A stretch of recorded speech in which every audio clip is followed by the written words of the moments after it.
El nombre de Oleñac me viene sonando cada vez que veo esta escena en cualquier tipo de homenaje al cine argentino, o a Darín, o a Francella, o al mismísimo Sacheri.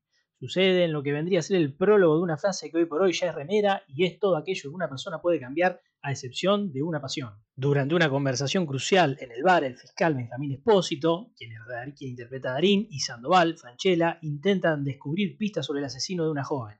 Sandoval comenta que aunque las personas pueden cambiar en muchos aspectos de su vida, sin embargo, hay algo que nunca abandonan y son sus pasiones. Y específicamente menciona que a pesar de que el criminal ha huido, su pasión por Racing sigue intacta. Ahí es donde el fanático menciona el nombre de Juan Oleñac, quien fue un futbolista de Racing de los años 60. Esta escena que explora la profundidad del fanatismo futbolero argentino hasta momentos tan viscerales como intentar resolver un crimen. La pasión en este contexto es vista no solo como un motor emocional, sino como algo tan fundamental que define a las personas. Pero ¿quién es este señor entonces?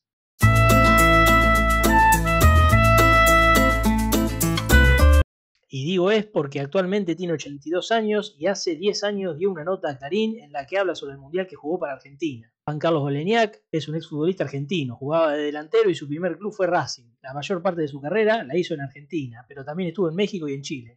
Formó parte de la selección en aquel icónico mundial del 62 realizado en Chile, y también 2 años antes, es decir en el 60, jugó los Juegos Panamericanos realizados en Chicago, Estados Unidos, en donde Argentina obtuvo el oro y él se anotaría con 4 goles. Con Racing salió campeón del campeonato de primera en el 61, luego se marchó a Argentino Junior y volvería en el 63 nuevamente, donde quedaría en el equipo hasta el año 1964 para luego mudarse a Chile. Luego siguió su carrera en México, en Tiburones Rojos de Veracruz más precisamente, en 1968 ya Santiago Wanderers, permaneciendo hasta 1971, y luego en el declive de su carrera jugó en Huracán Bucio de Montevideo, terminando a los 31 años de edad en San Martín de Mendoza de Argentina.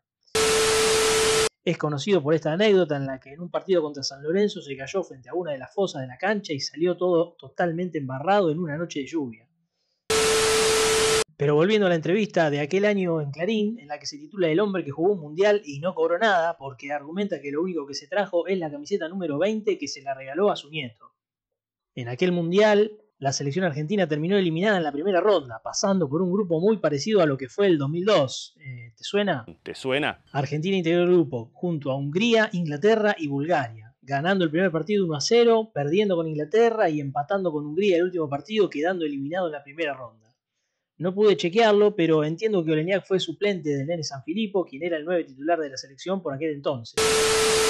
Ese mundial representó una nueva decepción luego del fracaso estrepitoso en Suecia 58. La selección de aquel entonces, dirigida por el Toto Lorenzo, tuvo una actuación pálida y se fue. Argumentan que uno de los motivos fue la desorganización que existía en el fútbol en aquellos tiempos, ya que representar al país en una Copa del Mundo era un orgullo y hasta una apuesta, pero nunca un beneficio. Y Oleñac, que con sus flamantes 20 años de edad fue el futbolista más joven de aquella camada, decía, por ejemplo, que la diferencia se notaba en las prácticas.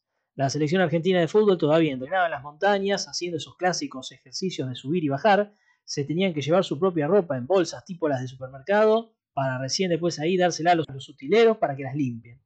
Concentraban en una hostería común y corriente de O'Higgins, habitaciones dobles sin ningún tipo de lujo, por supuesto, y los jugadores de mayor experiencia eran los que resolvían los asuntos de dinero y premios. Y como no clasificaron, no cobraron nada, aunque sí admite haber cobrado algunos pocos pesos por viáticos. Y sí, cuando se tiene buenos nombres, pero la inocencia del fútbol amateur, el fracaso es inevitable y, como diría Juan Casset, se paga caro. Y hablando específicamente del rendimiento futbolístico, Argentina en ese mundial había empezado la zona ganándole 1-0 a Bulgaria. Un resultado escaso para la amplia diferencia que había mostrado el equipo, admite Oleñac. Luego llegaría el difícil partido frente a Inglaterra, en la que el Toto Lorenzo tuvo que hacer unos cambios improvisados debido a las lesiones de Coco Rossi y Sainz. Puso a Ratín de 8 siendo volante central y en esa posición lo colocó a Federico Sacchi, que era defensor central. Pero más allá de lo táctico se terminó imponiendo el fútbol profesional sobre el amateur e Inglaterra ganó el partido 3-1, dejando complicadas las chances para el equipo albiceleste. Había que ganar contra Hungría y se dio un partido totalmente atípico, en el que el arquero Gyula Grosic se atajó todo. De vuelta, todo muy Mundial 2002. En cuanto a los Juegos Olímpicos de 1960, hay un récord que tiene Oleñac que aún no se pudo quebrar, ya que, por ejemplo, durante este año, el Diablito Claudio Echeverri se convirtió en el segundo futbolista más joven en anotar un gol para la selección en los Juegos Olímpicos.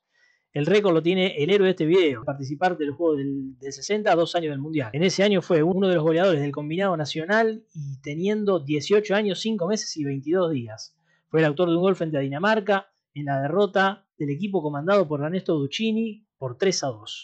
Más acá en la historia, pero no tanto, más a principios de los 90, Oleñac fue DT interino de Racing. Más precisamente el 7 de noviembre del 90, en el que Racing le ganó por 1-0 al Cruzeiro en la Supercopa con gol de Perico Pérez de penal. Y la pasión que podemos heredar a partir de esta historia es que cada vez que llueva torrencialmente durante un partido del fútbol en el que estamos en la cancha, poder decirle a los nuestros en el momento del regreso: te juro que con lo que llovió, quedé peor que Oleñac la vez aquella. Hasta la próxima.